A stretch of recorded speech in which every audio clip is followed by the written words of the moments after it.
May 6, 1944. North Atlantic. U-3, 20 hours. Kapitän Lieutenant Ulrich Volkers, 29, commander of U-boat U-66, studied the convoy through his periscope. 40 merchant ships heading toward England, carrying supplies for the invasion everyone knew was coming. His wolf pack had tracked this convoy for 2 days, waiting for optimal attack position. Volkers had sunk 11 ships in previous patrols. He understood convoy tactics. Stay submerged during daylight. Surface at night to close distance. Attack from within the convoy. Fire torpedoes. Crash dive. Escape in confusion. Standard procedure that had worked for 3 years.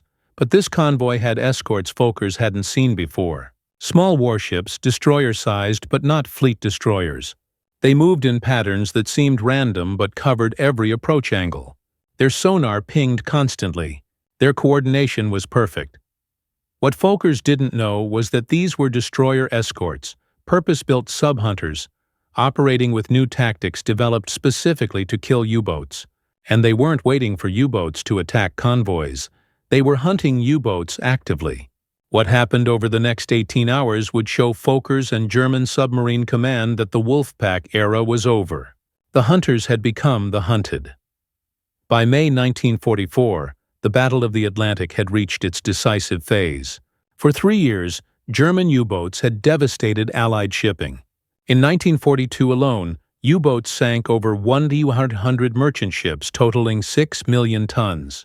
The Wolfpack tactic, pioneered by Admiral Karl Donitz, concentrated multiple submarines against convoys, overwhelming escort defenses through coordinated attacks. The tactic was so successful that Britain faced potential starvation and military supply collapse. But 1943 marked the turning point. Allied shipbuilding exceeded sinkings. New technologies, including improved radar, sonar, and depth charges, made U-boats vulnerable. Most critically, America introduced a new type of warship designed specifically for anti-submarine warfare. The destroyer escorts were smaller and slower than fleet destroyers, but optimized for convoy protection and submarine hunting. They cost 1/3 as much as fleet destroyers and required 1/3 the construction time. American shipyards could produce destroyer escorts rapidly using mass production techniques. From 1943 to 1945, the United States built 563 destroyer escorts. This industrial capacity allowed creation of hunter-killer groups dedicated entirely to finding and destroying U-boats. A hunter-killer group typically consisted of 1 escort carrier and 4 to 6 destroyer escorts. The carrier provided aircraft for search and attack. The destroyer escorts provided surface prosecution once submarines were located. Unlike convoy escorts that stayed with merchant ships, hunter-killer groups roamed independently, seeking U-boats in their patrol areas and transit routes. The tactical doctrine was aggressive offense rather than passive defense. Instead of waiting for U-boats to attack and then responding, hunter-killer groups sought U-boats proactively. Aircraft searched vast ocean areas. When contact was established, the group converged. Destroyer escorts used sonar to track submerged submarines. They coordinated attacks from multiple directions simultaneously, preventing evasion. The USS Buckley, a Cannon-class destroyer escort commissioned in May 1943, exemplified this new approach. On May 6, 1944, Buckley was part of a hunter-killer group protecting convoys Cu-21. At 02:05 hours, radar detected a surfaced submarine 8 miles away. U-66, Kapitän Lieutenant Volkers' boat, was charging batteries on the surface, standard procedure for U-boats at night. Buckley closed at full speed without alerting the submarine. U-boats expected attacks from aircraft, not from surface ships closing in darkness. By the time U-66 lookouts spotted Buckley, the destroyer escort was 4 miles away and closing rapidly. Volkers ordered crash dive. U-66 submerged quickly, but Buckley had established sonar contact. For the next 3 hours, Buckley tracked U-66 underwater. The destroyer escort's sonar operators, trained extensively in submarine tracking, maintained contact despite U-66's evasive maneuvers. At 03:20 hours, Buckley's commander, Lieutenant Commander Brent Abel, ordered a coordinated depth charge attack from 3 different approach angles, something single escorts couldn't accomplish but hunter-killer doctrine emphasized. The multiple attack angles prevented U-66 from evading all attacks. Depth charges exploded around the submarine, damaging systems but not destroying the boat. Folkers faced a decision: stay submerged and attempt to outlast the escort's depth charges, or surface and attempt to fight or flee. His batteries were low from the interrupted charging.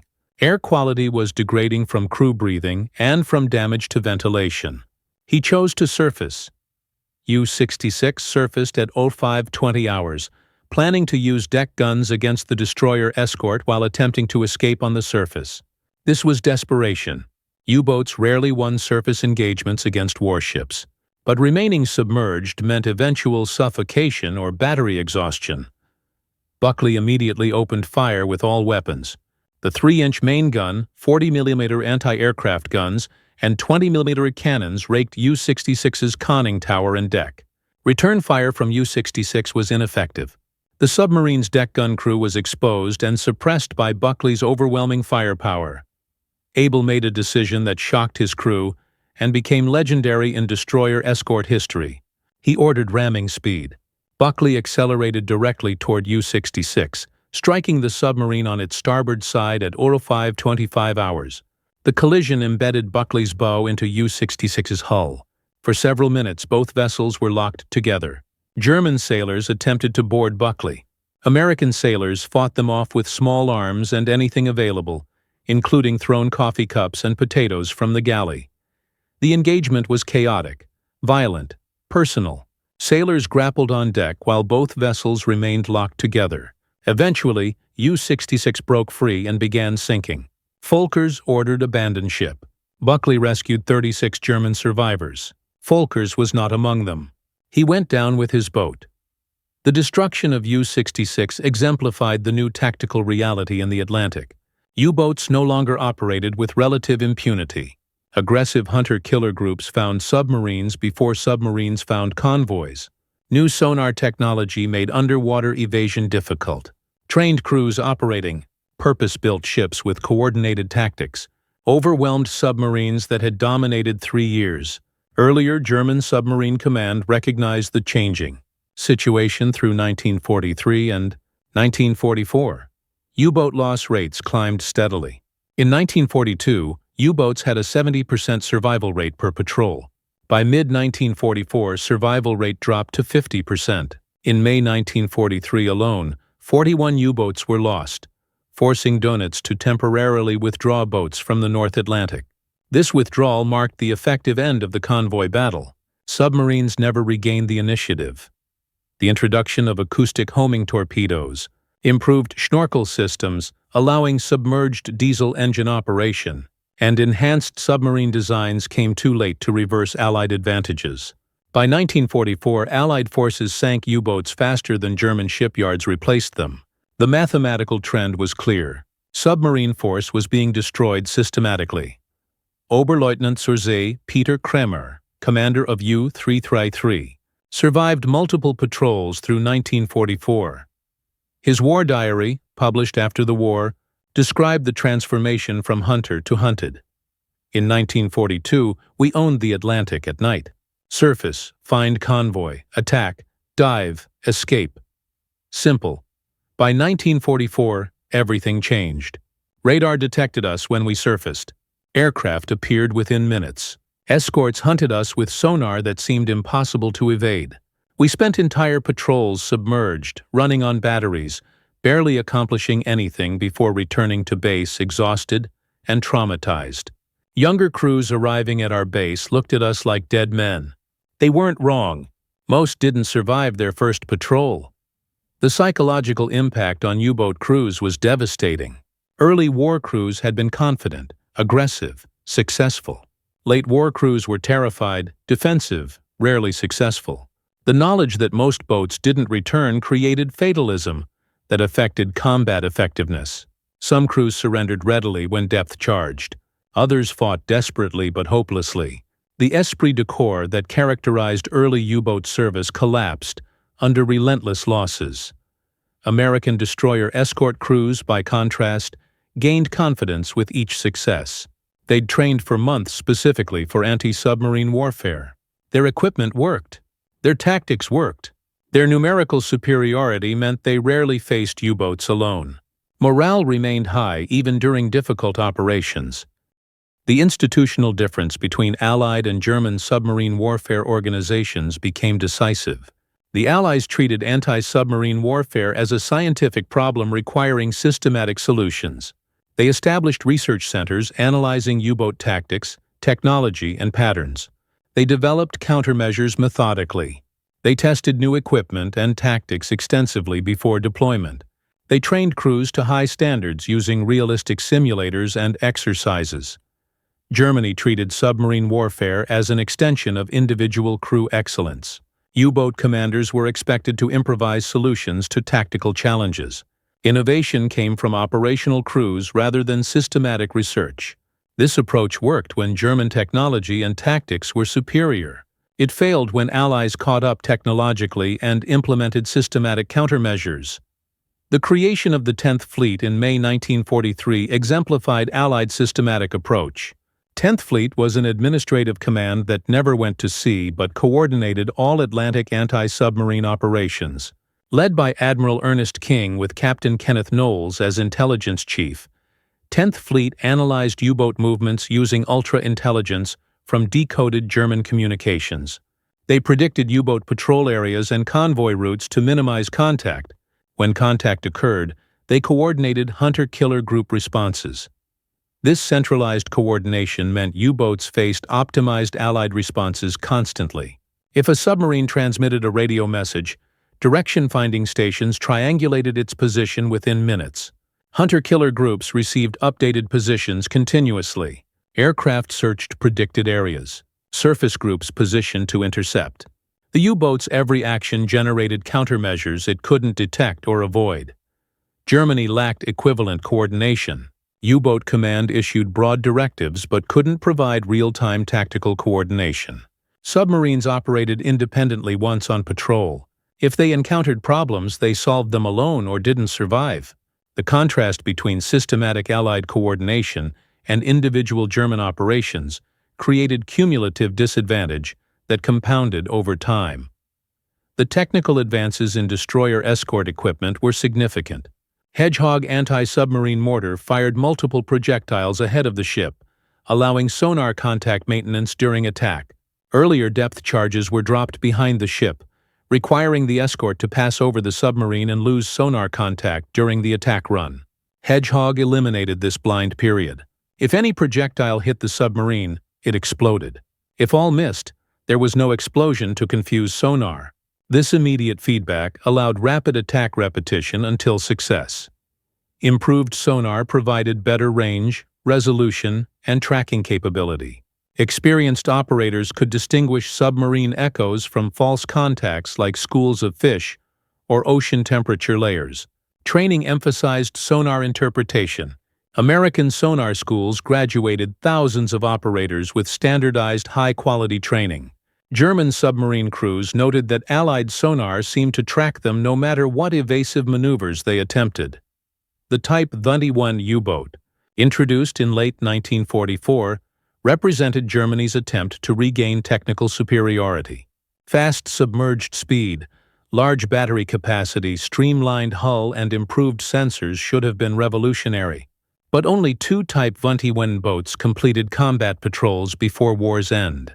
Too little, too late. By then, Allied anti-submarine forces were so numerous and capable that even technically superior submarines faced overwhelming odds.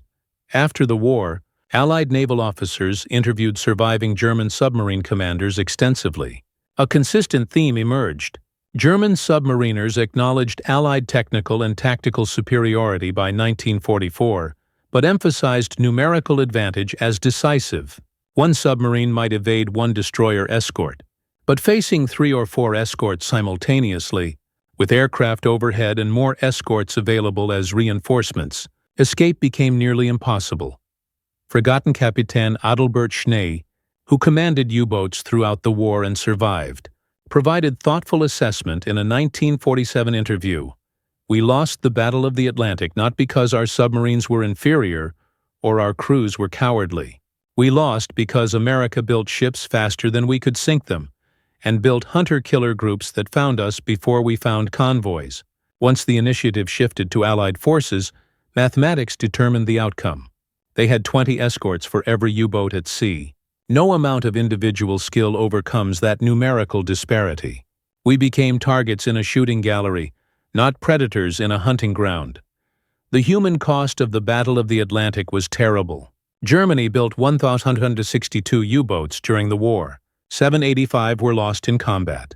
Of 40,000 U-boat crewmen, 30,000 died, a 75% fatality rate, the highest of any military branch in any nation during the war.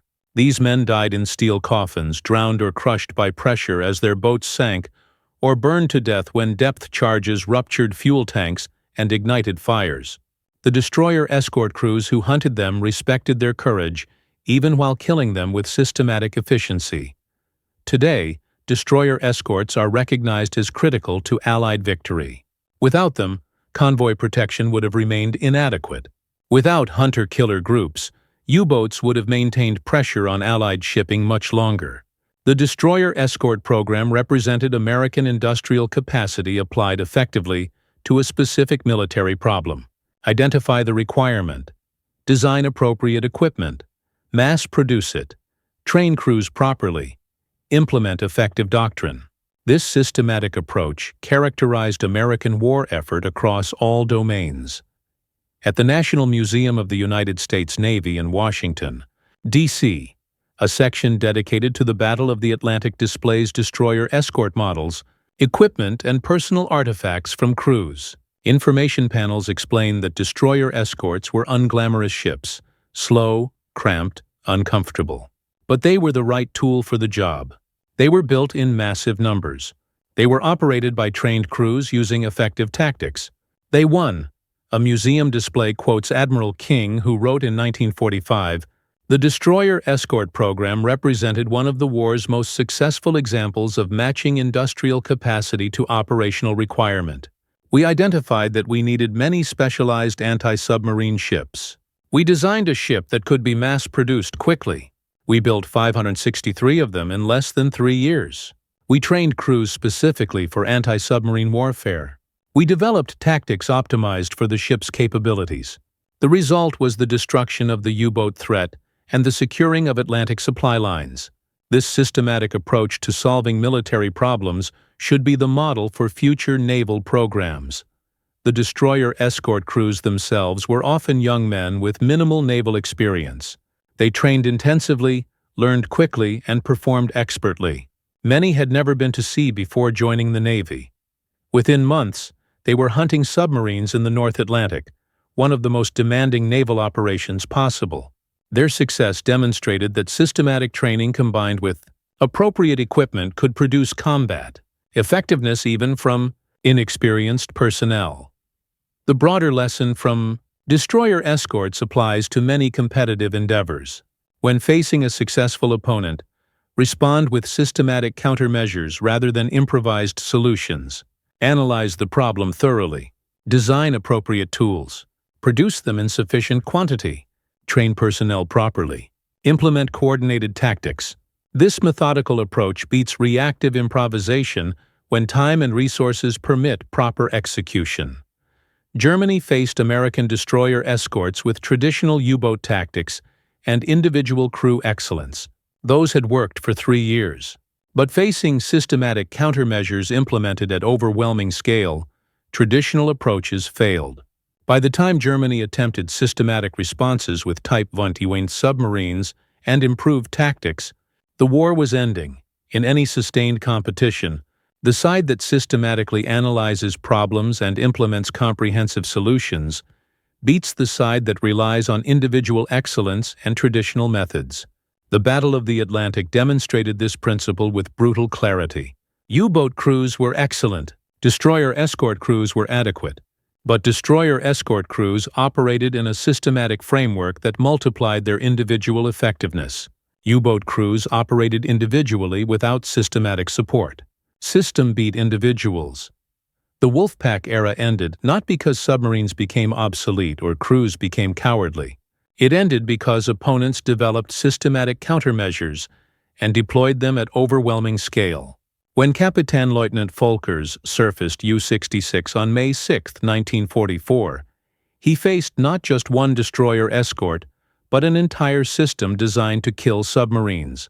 Individual courage couldn't overcome systematic opposition. That remains the lesson. Build systems. Don't rely on heroes. Heroes fail when systems oppose them. Systems win sustainably.